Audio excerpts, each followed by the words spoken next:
Welcome to Walking with Jesus Bible Study. We are going to be in the book of John, chapter 17, verse 1. These words spake Jesus, and he lifted up his eyes to heaven, and he said, Father, the hour has come. Glorify thy Son, that thy Son also may glorify thee. And I'm going to repeat that. These words spake Jesus, and then he lifted up his eyes to heaven, and he said, Father, the hour is come. Glorify thy Son, that thy Son may also glorify thee. Jesus spoke these very words at the time he was to be tried and crucified, because he knew that it was not going to be pleasant, but instead of running away, he turned to God. Christ saw the bigger picture of his sacrifice and what it was that he needed to keep on going for our lives to be saved. We should too also look at the bigger picture that God has in store for our lives. Too many times we just get caught up in the moment, during the very midst of the situation, that we forget to be calm and just try to see the ending and the outcome of what's going to happen once things are going to be done and be laid out. That we tend to give up too soon. But we can't give up. This is a race, and a race has to be finished to be completed. We need to complete our mission, and our mission is to make it. We have to make it to the end. Our very lives depend on that we make it to the very end. And a lot of people is like, oh, that's a lot of pressure. It's a lot of pressure. Not if you give your pressure up to God. Some people like to go day by day, live moment by moment. And sometimes it works out for the best, and sometimes people get caught up in it. They forget what the ending is. Our ending is victorious. Our ending is life eternal.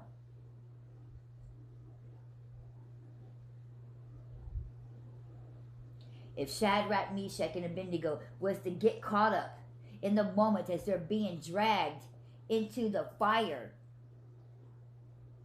they could have ended up acting a fool and not going in there. And God made him not have come in there and saved him. He could have been like, hey, where's that doubt? Where's that fear coming from? Because all those things belong to the devil. But they didn't. They didn't even sweat it. They even said these very words. Maybe not the exact words, because I'm going to be paraphrasing here, but we all know that they said, and if my God does not save us from the fire, it will be okay. Because we know if we was to die, we know where we are going, what the end result will be. Either way, we're going to be in the presence of God, so to speak. So we got to remember that too. Either way, we're going to be in the presence of God. Well, as we reach these end of times, and a lot of people are going to make this face where a lot of Christians are going to be beheaded. And you're sitting there. And they got people lined up. And you're kneeled down. Keep your head held high. Know that you are going home. Is it possible that God could come down and stop you from being beheaded? Yes, it could be. But we all know that it says that it will be thousands upon thousands of people will be beheaded for choosing their faith. But this is where we're going to lose a lot of people, though. Because a lot of people are going to be scared. Look, the devil's not even going to hide it. They're not even going to lie to you. They're going to literally tell you either you take the mark of the beast or you die. Either way, you're dying. Because the moment you take the mark of the beast, you are dead. You may not die that instant, but you're going to die when the Lord comes. And you're not going to have that life eternal. Your life is over. Not only are you going to die, but you're going to live in torture and torment.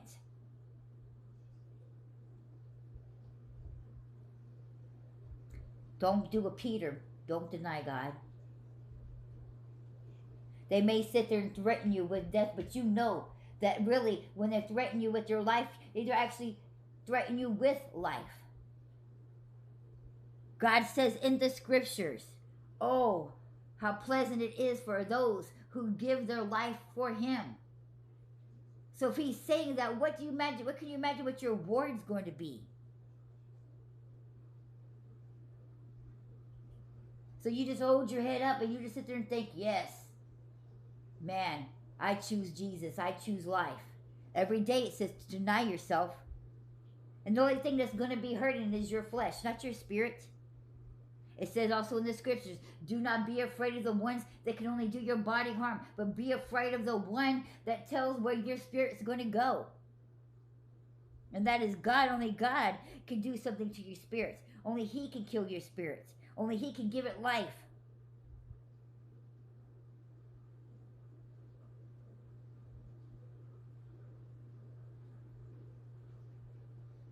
And we're about to head into some terrible, terrible times. So I just had to mention what the worst possible thing could be besides, just them capturing and torturing you.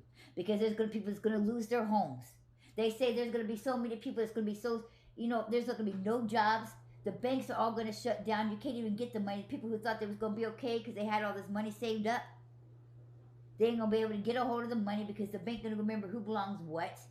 Money ain't even going to be of no good. It's going to be lawlessness. So you don't have to worry even about even taking the mark of the beast. It's going to be people just randomly running around, often all evil. We're going to have to be hiding from evil itself.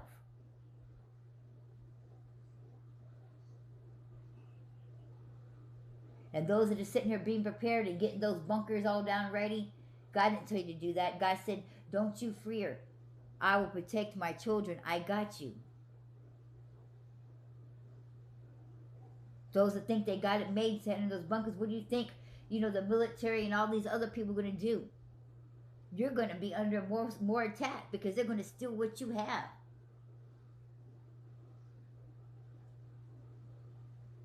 You need to trust in God. Times are about to get heavy. They're about to get downright raunchy and just pure evil. We think we're living in evil times because we keep thinking about all these children being gone and what they're doing to these children and how much sacrifice these people are doing to have fortune and fame. We need to start being prepared in our relationship with God on the pure evil that's about to come forth upon this world. Forget about the world on top of the world and being dropped nuke bombs and stuff. We're about to be every man for themselves.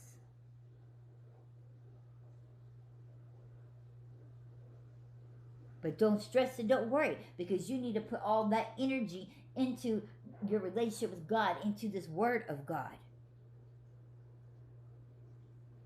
So you know that you're ready. You know without a doubt, I know where I'm going. I'm making sure that God knows me. I'm making sure that when that day comes, that when I get there, the guy says, I know you. Hey, what's up? My beloved.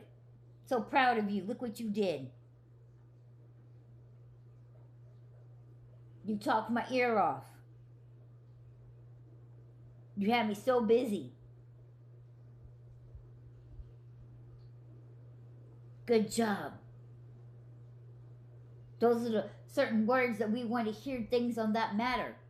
Not depart from me. I don't know you. Yeah, you may have been saying a lot of prayers, but all you kept praying about is save me, save me, save me. All at the last minute. You know how many people is going to be saying, save me, save me, save me. You think he's going to, even though he's God, he can. But all the save me's are going to start sounding the same. Because that's the only thing that they have going for them is everybody all at once says, oh dear God, please save me, save me, save me, save me, save me. When they could have been already. They could save themselves. You're not helpless.